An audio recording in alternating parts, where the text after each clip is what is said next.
Do we have infrastructure in Edo State in terms of tourism? I would say no, we don't have infrastructure, or we don't even have enough. We don't have that. Let's say it like that. We have to be sincere. But do we have cultural infrastructure? I would say yes. We're one of those states that is blessed with cultural infrastructure. But there's also a problem there. What's happening in that place? What is going on in that? Why is there a problem when it comes to the cultural infrastructure or the heritage infrastructure that we have? You have to know that many communities these days, people are moving away. Some communities are empty. Many houses that people grew up in, they're empty by now, and foreigners have already taken over those property. Foreigners, sometimes we even look for foreigners to stay in those houses so that the house is not abandoned or maybe destroyed.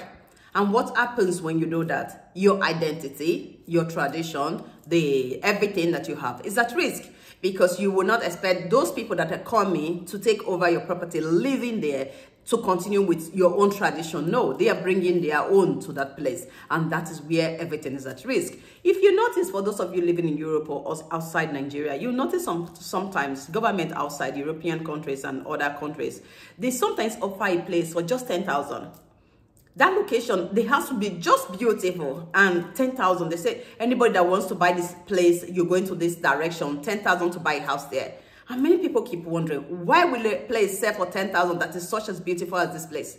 It's because the government wants to keep that location. They want that location to keep existing. They don't want that place to become like a desert or people moving away from there.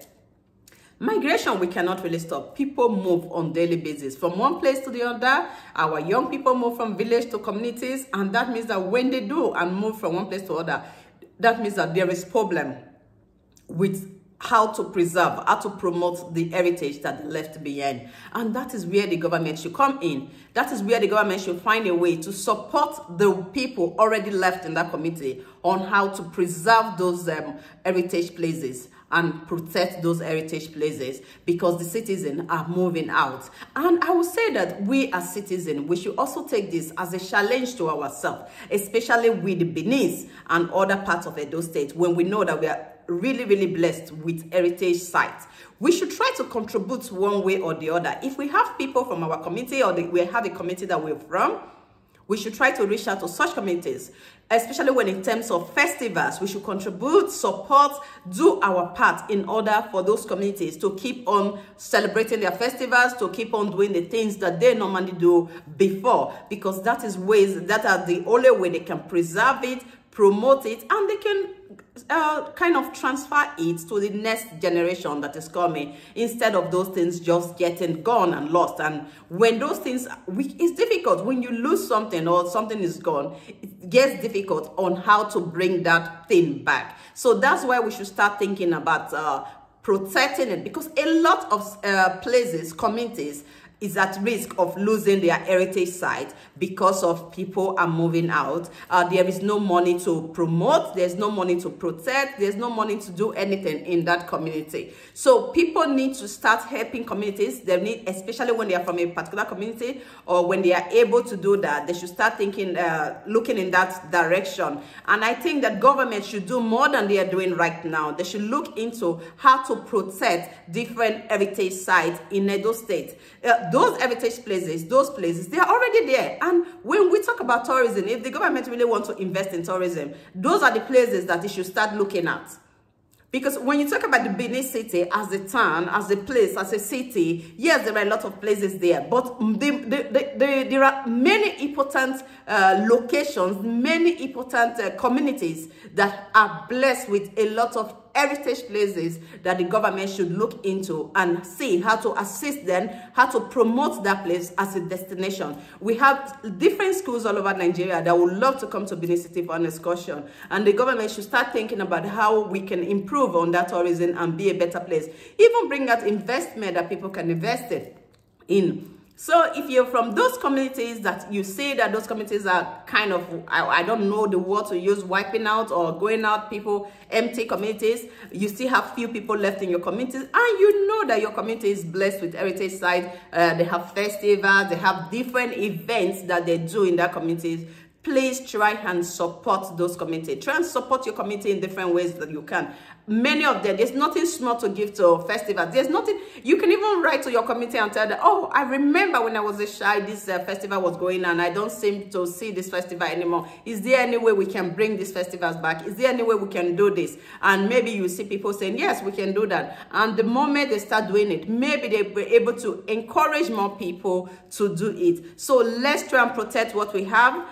We already have the cultural heritage, and that is what we should be protecting. I will call it cultural infrastructure, heritage infrastructure that we have. We have to protect it. We have to preserve it, because that is the new money for us. That's oil for us. Many states in Nigeria have, or you can say they're into production, they're manufacturing things, but Edo State doesn't really have that manufacturing ability, or they are not in that sector.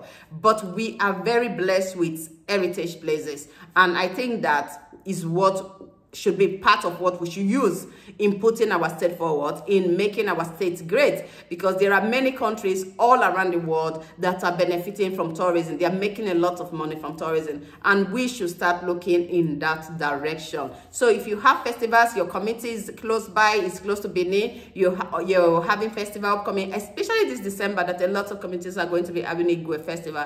Please do send a message, invite us to your community. We would love to showcase what they have in that community, because we are into heritage places. We want to show those communities their heritage places, so that the government and other people can take attention to that place and see how to do the needful. And I want to use this opportunity to thank those people that commented when I made that video about Ring Road.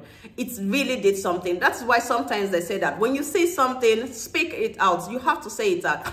Don't keep it inside when you say things going on. You have to find a way to say that. I think that really helped, that video, because I sent people again to do that, try it, to experiment it again, and there were people were calm there. There was no trying to do one or two things. They were able to take their pictures. They were able to take their video. So that means that video did help. It did something good. So thanks to those people that supported me with that video, those people that commented. I really thank you, because that is what is Benin people. Benin normally say akugbe or eating. And when you see something going wrong, you see something that is not good, it's not like you damaging your place. No, you bringing it to the attention and letting people know that this thing is not that nice. We need to make it better. We need to change. And if those people that are patriotic enough to know what is good, when they see that video, they will know that, okay, maybe we need to adjust something here. And that video really, really did a lot of good. So thanks to everyone. My name remains Elizabeth Erativomo Hannister, the CEO of Visit Edo Limited. Please don't forget to call us to your committee if your committee is blessed with heritage sites and other things, festivals. We do carry all that in just to promote our state and our identity. Thanks, and bye for now.